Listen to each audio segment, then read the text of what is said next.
हो गया सो हो गया। लेकिन आज एक बात हम आपको बताएंगे, एक छोटी सी कहानी भी हम आपको सुनाएंगे ताकि आपको उससे काफ़ी ज़्यादा मोटिवेशन मिले और आप लाइफ में आगे बढ़ें। तो देखो मेरे भाई, एक छोटी सी इक्वेशन है, ज़्यादा बड़ा इक्वेशन नहीं है, गणित का एक प्यारा सा इक्वेशन है कि अगर आपके अंदर पैशन है और आपके अंदर कंसिस्टेंसी है ना, तो आपको सफलता जरूर मिलेगी। सफलता के मायने सिर्फ ऐसे नहीं होते कि आपको सरकारी नौकरी मिल गई तो आप जीवन में सफल हो जाएंगे। अलग अलग लोगों के लिए सफलता के मायने अलग अलग होते हैं। कोई एक कामयाब बिजनेसमैन है तो कोई एक कामयाब टीचर है, कोई एक कामयाब यहाँ पर जो है बढ़िया तरीके से आईएएस है, आईपीएस है, तो कोई मेरे भाई अंबानी और अडानी है। कोई अपने क्षेत्र में एक बहुत बड़ा पॉलिटिशियन है तो कोई अपने क्षेत्र में अपने घर में एक बहुत बड़ा जो है व्यापारी है। तो अलग अलग क्षेत्र होता है, अलग अलग यहाँ पर मायने होते हैं कामयाबी के।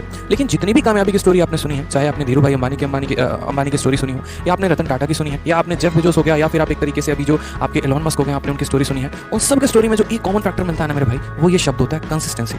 ठीक है, आज अगर हम आपको एक छोटा सा इंसिडेंट बताएं तो मैं बायोग्राफी पढ़ रहा था एलोन मस्क की, छोटी सी कहानी उनकी मैंने पढ़ी। उस कहानी में मैंने ये देखा कि एक बार एलोन मस्क के साथ कहानी ऐसी आ गई थी, मतलब उनके लाइफ में ऐसा सिचुएशन आ गया था, ठीक है, कि उन्होंने अपना मतलब अगर आप उनके कंपनी के बारे में जानते हो तो उनके कंपनी का नाम स्पेसएक्स है। स्पेसएक्स एक ऐसी एजेंसी है जिस तरीके से आपकी नासा हो गई, इसरो हो गई, ठीक है, जो सैटेलाइट्स को लॉन्च करते हैं, तो स्पेसएक्स उनकी खुद की पर्सनल एजेंसी है जो सैटेलाइट्स को अंतरिक्षों में लॉन्च करती है।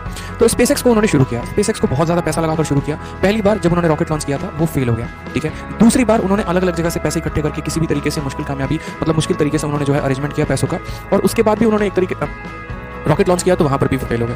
तीसरी बार भी वो बंदा हिम्मत नहीं हारा, और तीसरी बार के हालात ऐसे थे कि उन्हें अपना घर गिरवी रखना पड़ा, उन्हें अपना ऑफिस मतलब घर गिरवी रखकर बाकी कार बेच के सब कुछ छोड़ के उन्हें सिर्फ अपने आप को ऑफिस में शिफ्ट करना पड़ा।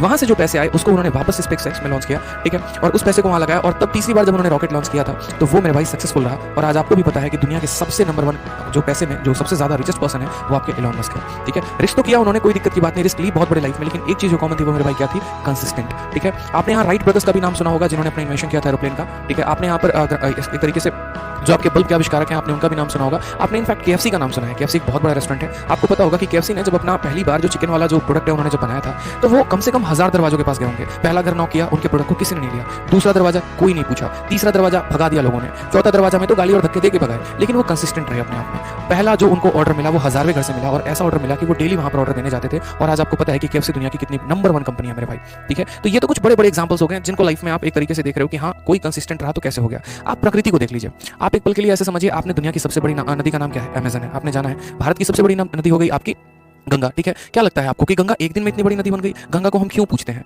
ठीक है। गंगा का उद्गम कहां से होता है? हिमालय से होता है। अगर आप जाएंगे हिमालय पर्वत पे तो बूंद बूंद करके पानी गिरता है, ठीक है। आप जाकर वहां देखिए एक बार, जब वहां पर जो एक तरीके से जितने भी बर्फ हैं जब वो पिघलते हैं तो बूंद बूंद बूंद बूंद करके रिसाव होता है। एक बूंद टपका, फिर कुछ सेकंड के बाद दूसरा बूंद टपका, फिर कुछ सेकंड के बाद तीसरा बूंद टपका, और मेरे भाई ऐसे बूंद टपकते टपकते पूरा का पूरा नदी बनता है, और सालों साल सदियों सदियों वो नदी बहते रहती है जिसकी आप पूजा करते हैं, ठीक है। तो गंगा में भी क्या है, तो कंसिस्टेंसी है। कहा जाता है ना कि अगर पानी भी जाकर कहीं ठहर जाए तो वो नदी नाला बदलने में देर नहीं लगता और उसमें महक आने में देर नहीं लगती है। तो यहाँ पर भी अगर गंगा की पूजा की जाती है तो एक वजह से वो है उसकी कंसिस्टेंसी। जीवन में मैंने ऐसे कई सारे बच्चे देखे, कई सारे आप अपने केस स्टोरी सुनोगे। जैसे यहाँ पर कभी भी बच्चा पूछता है कि सर सफलता कैसे मिलेगी, सर कामयाब कैसे होंगे, सर जॉब कैसे लगेगा। आप बचपन में एक स्टोरी सुने थे, आपने बचपन